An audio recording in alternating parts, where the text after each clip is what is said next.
Assalamu alaikum. In this video, we will see count blank formula in Excel. Sometimes हमारे पास कुछ ऐसा data होता है जिसमें हमें blank cells को भी count करना होता है. For this purpose, Excel provides us count blank function. I have created very simple data for your ease. You can see there are two columns. The first one is without any blank cell and the second one is 3 blank cells. Now we will apply count blank function in first column is equal to count. The third formula is count blank. इस पर double click करेंगे, then range select करेंगे, enter press करेंगे, तो answer आएगा 0 because there is no blank cells in this data.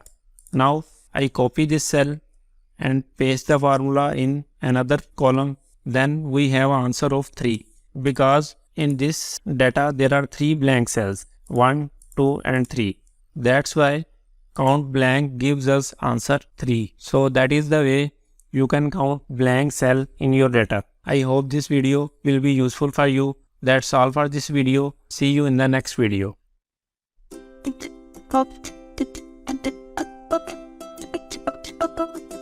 The